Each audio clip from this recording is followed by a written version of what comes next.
एकीकडे सर्वोच्च न्यायालयात शिवसेनेच्या खऱ्या खोट्याच्या लढाईची अंतिम सुनावणी सुरू आहे आणि दुसरीकडे नेमक्या याच वेळी शिंदेच्या शिवसेनेतले बंडखोर खासदार दिल्लीत जाऊन अमित शहांच्या घरी बसलेत. टायमिंग बघा, कोर्टात एका बाजूला कोण खरी शिवसेना यावर वाद सुरू आहे आणि त्याच दिवसात दिल्लीत भेटीगाठींचं राजकारण जोरात चाललंय.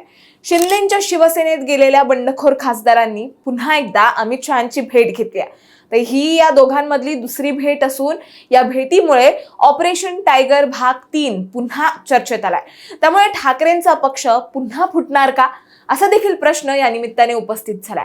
आता ही भेट फक्त सदिच्छा भेट आहे की यामागे काही मोठा प्लॅन आहे, आपण सविस्तर जाणून घेऊयात या व्हिडिओच्या माध्यमातून. दरम्यान चॅनलवर नवे आला असाल तर इकडे खाली दिसत असलेल्या सबस्क्राईब बटनवर लगेच क्लिक करा.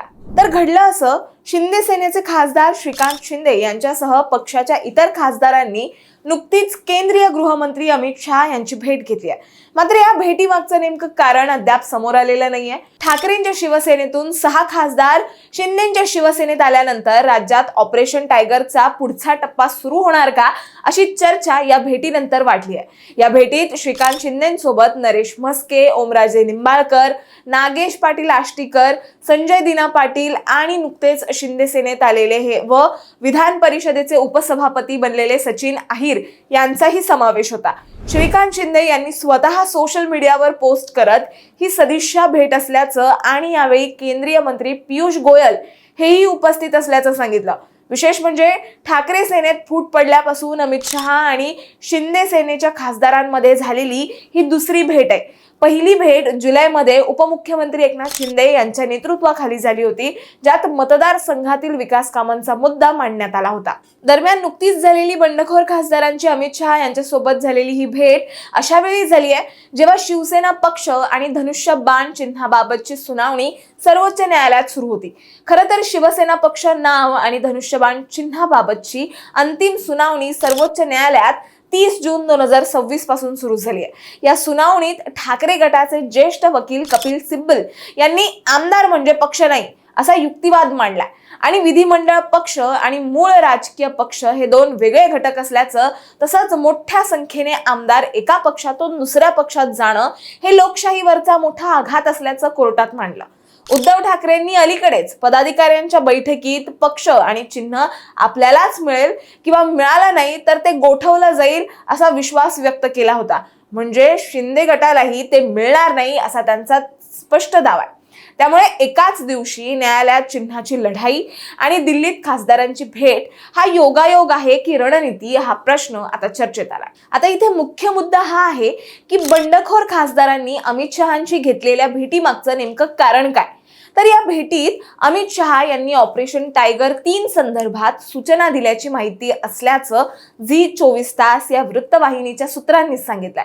ही भेट पुढील रणनीती आणि महाराष्ट्रात जाऊन काय काय करायचंय या संदर्भात असल्याचं बोललं जात आहे. तर जसं की आपल्याला माहिती आहे, गेल्या जून महिन्यात शिंदे यांनी ठाकरेंच्या पक्षाचे खासदार फोडले आणि त्यांना स्वतंत्र गट बनवण्यास सांगितला.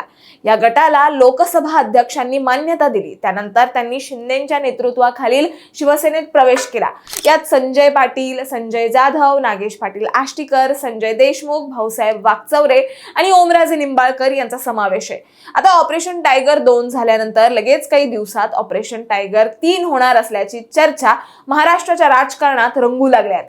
त्यानुसार ठाकरेंच्या शिवसेनेतील एकूण 20 आमदार शिंदेच्या शिवसेनेत येणार असल्याचं बोललं जात आहे. यात काही विधानसभेतील तर काही विधान परिषदेतील आमदारांचा समावेश आहे.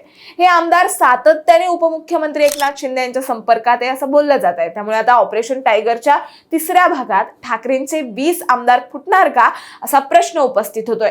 आता या भेटीमागचं दुसरं कारण असू शकतं ते म्हणजे ही भेट संसदेच्या पावसाळी अधिवेशनाच्या पार्श्वभूमीवरही महत्वाची आहे. या अधिवेशनात आयकर सुधारणा विधेयक, राष्ट्रीय सन्मान अपमान प्रतिबंधक सुधारणा विधेयक आणि सर्वोच्च न्यायालयाचं न्यायाधीश संख्या सुधारणा विधेयक यासारखी 7 प्रमुख विधेयकं मंजूर करण्यावर एनडीएचं लक्ष आहे आणि यासाठी पक्षाच्या पूर्ण संख्याबळाची गरज आहे. त्यामुळे विधेयकं मंजूर करण्याच्या दृष्टीने कशा पद्धतीने मतदान करावं यासाठी काही सूचना अमित शहा यांच्याकडनं खासदारांना देण्यात आल्या असतील असं देखील काही राजकीय विश्लेषकांचं मत आहे. शेवटी एकंदरीतच पाहता एका बाजूला सर्वोच्च न्यायालयात खरी शिवसेना कोणाची याचा निकाल कधी लागतो याची वाट पाहिली जाते आणि दुसरीकडे दिल्लीतल्या या भेटींमुळे महाराष्ट्राच्या राजकारणात पुन्हा एकदा हालचाली वाढल्याचं स्पष्ट दिसतंय. त्यामुळे दिल्लीत झालेली ही भेट फक्त सदिच्छा भेट आहे की खरंच ऑपरेशन टायगर भाग 3च्या दिशेने टाकलेलं पहिलं पाऊल हे येत्या काही दिवसातच स्पष्ट होईल. तुम्हाला याबद्दल काय वाटतं हे आम्हाला कमेंटमध्ये नक्की सांगा आणि अशाच माहितीपूर्वक व्हिडिओ बघण्यासाठी लगेचच सबस्क्राईब करा प्राईम टाइम महाराष्ट्राला.